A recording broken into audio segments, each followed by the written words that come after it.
Hi, welcome Taurus. I'm super glad you've joined my channel today. We are going to be doing for the month of June. So for those of you who have Gemini in your chart, I'm sure you're feeling quite lethargic. The air signs are going, well, specifically Gemini, because we're in Gemini now, transitioning into, of course, July. Um, so I feel like there's a lot of um, lethargic energy. I feel like a lot of us are going within right now, and it's to do with the last full moon. You will definitely feel an energy boost come forward after the solar eclipse and the full moon on the 10th. So what a crazy event that's going to be. I'm super excited for that. So if you feel like you've been lazy and this and that, and you maybe feel like you're getting stuck in old patterns again, it's not. It's just the energy shifting. So don't worry, that'll pass. I'm just going to have a sip of my coffee. Mm, thank you.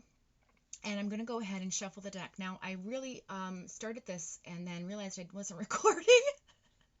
So I do have your two spreads ready. Your third is on the way. So I'm just going to reiterate what no one heard on the video, and we'll get started. So for your wants and desires, Taurus, I pulled three cards, and it was the Knight of Cups, the Page of Wands in the reverse, and the Ten of Pentacles.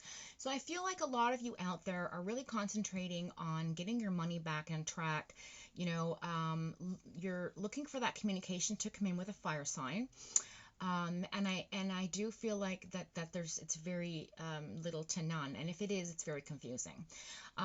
With the Knight of Cups being right there, I feel like a lot of you are really concentrating on wanting to self-fulfill your feelings and emotions and validations, right? I think a lot of you out there seem to be looking for the other person's perspective on you, and I just knew, and I just feel like you have to go within. And I think you've come to realize that, Taurus. It took some time, but I think that you're now on your journey of self-discovery. Okay. And with that emotional Knight of Cups card there, not the King, so you're not there yet, but you're on your journey, and that's your wants. You just really want to be everything you need for yourself instead of looking towards others for that. Okay. If that makes any sense. The three cards in the situation currently is really interesting because I pulled the Ten of Cups, the Hanged Man in the reverse, and the Queen of Cups. So again, that Queen of Cups in the reverse is definitely, adjacent to the Knight of Cups in the triangular position. So I do feel like there is a lack of self-love going on, and I feel like you're really trying, to get back to that. So that's fantastic. You have the Union card here, and I don't feel like it's relationship status. I just feel like maybe a lot of you have been reunited with like a family, a celebration, with this nice beautiful weather, some of the COVID restrictions being lifted. We can finally meet with our loved ones and have a nice time together, and I see that there for you.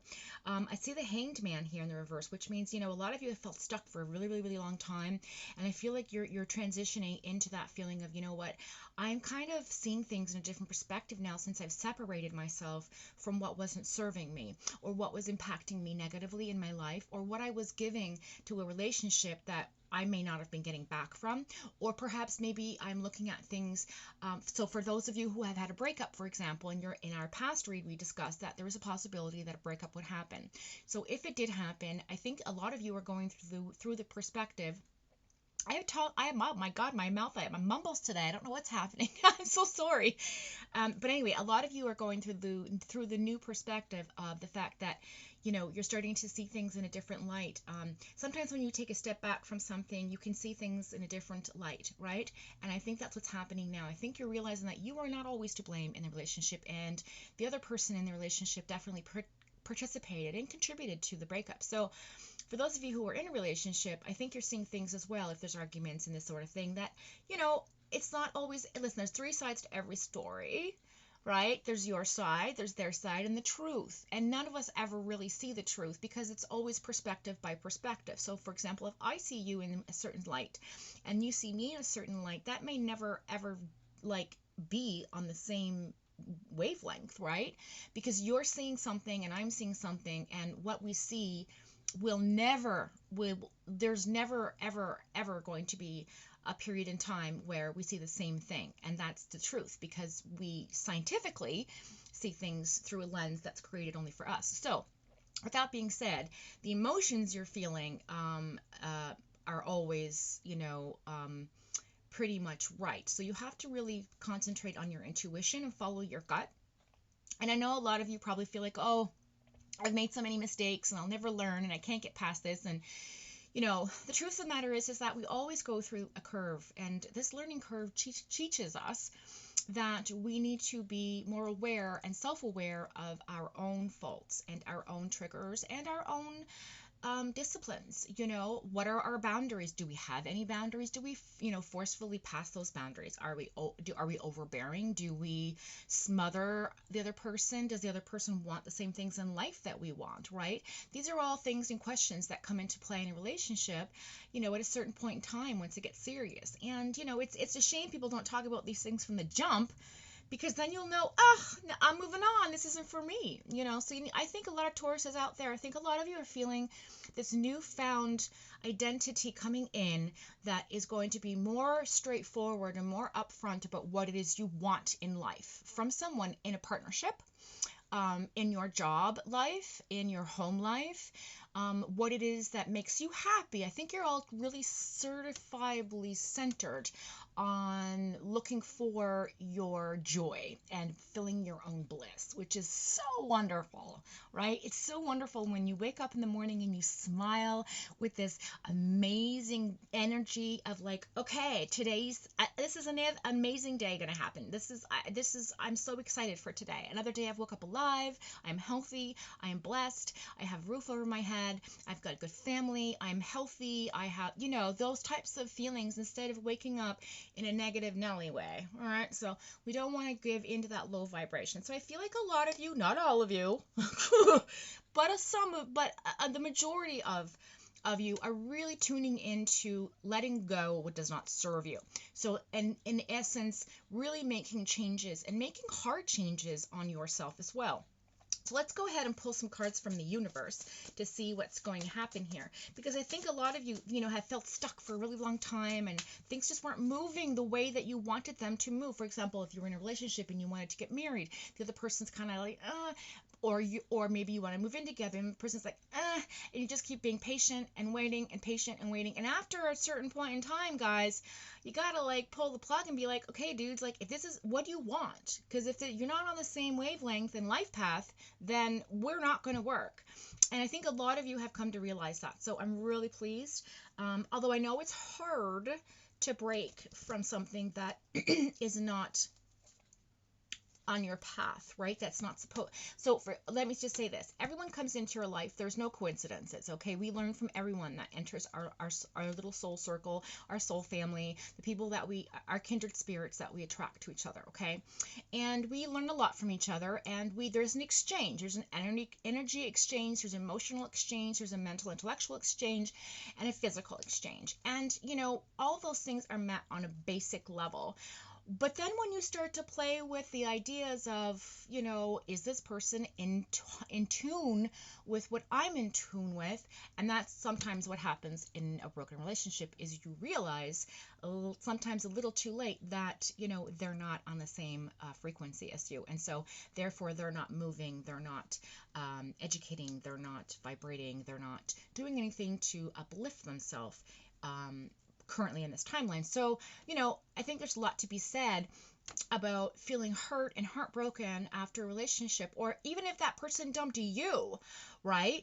It's still a life learning lesson. And I know that once the heartbreak passes, you will reflect back at this, Taurus, with an idea of relief, because the new person that's going to come in maybe will be on your frequency and want to be where you are in life, right? Just throwing that out there. Again, it's not all of you.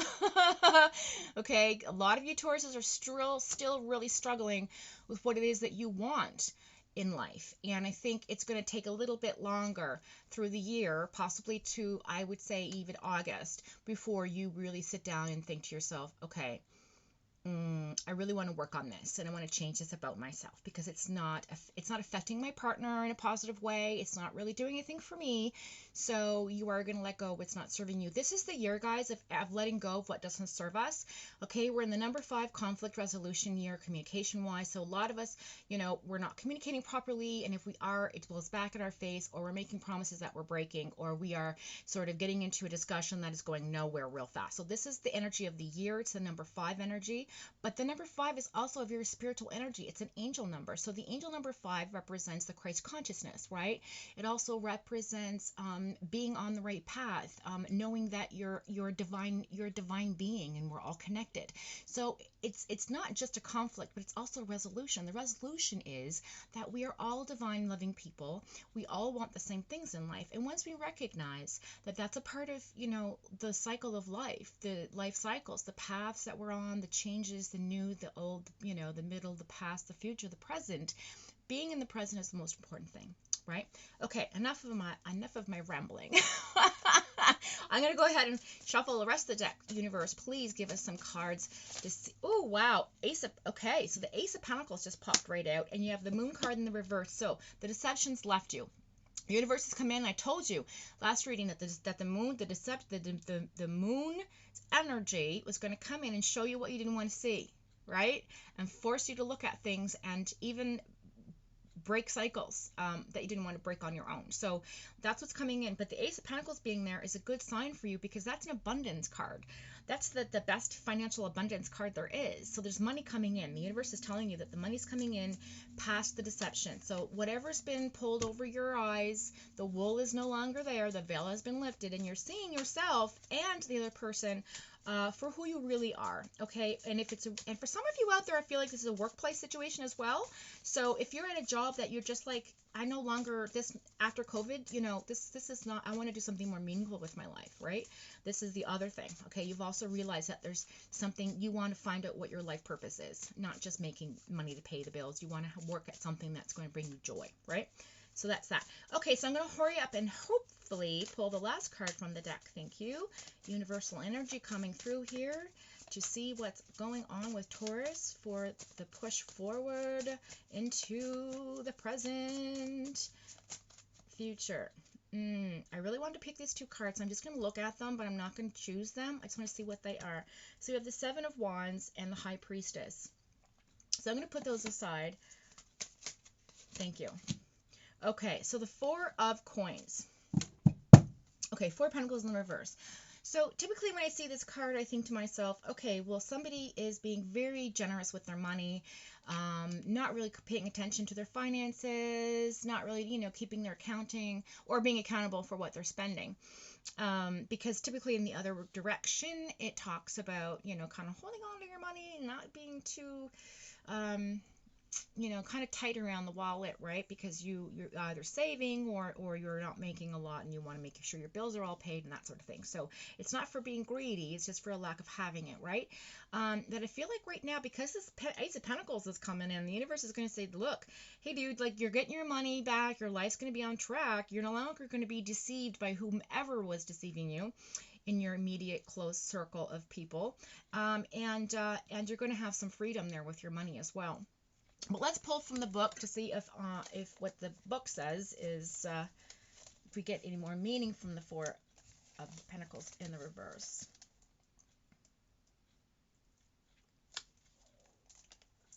Yeah, so I feel like there's a lot of vulnerability and mindset taking place as well, because according to the book, it does talk about feeling like you're, going to go bankrupt or impoverished and things like that. So the universe is saying, don't worry, because it's typically in that position where it's saying, yes, that's on your mind, but, because you have the Knight of Cups, because you have the Queen of Cups in reverse, because you have the 10 of Pentacles in your desires and wants, the universe is going to bring that towards you and show you what it is that you need to do to get to this, right?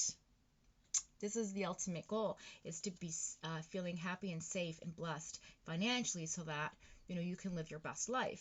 Now, the 7 of Wands is here. When I see the 7 of Wands, I always think about, kind of juggling things in life, sort of, moving things around, holding things that,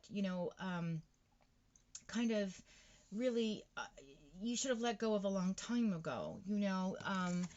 Holding that one staff, but you're really focused on the others.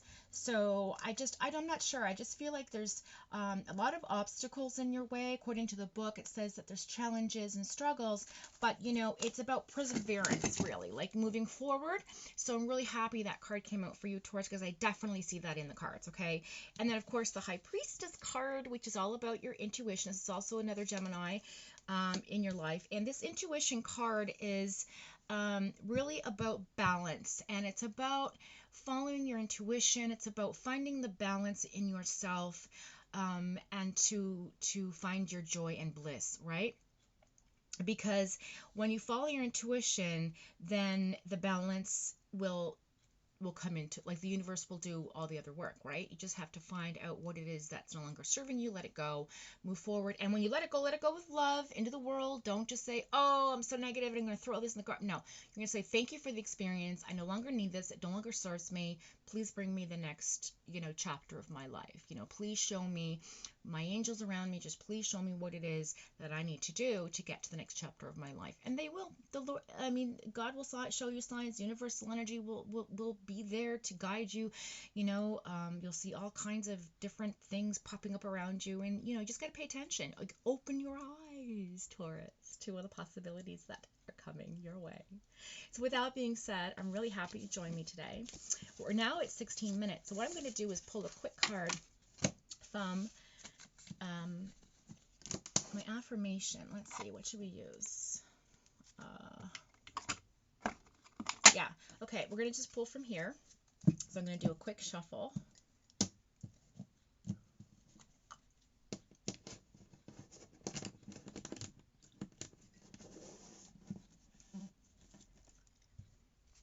Put those over here. Okay, ready? Please, find something for Taurus so that she or he or they and the people out there who are watching can have some clarity as to what they need to focus on, and what affirmations or what goals or what messages you have for us today, please. It shouldn't be there.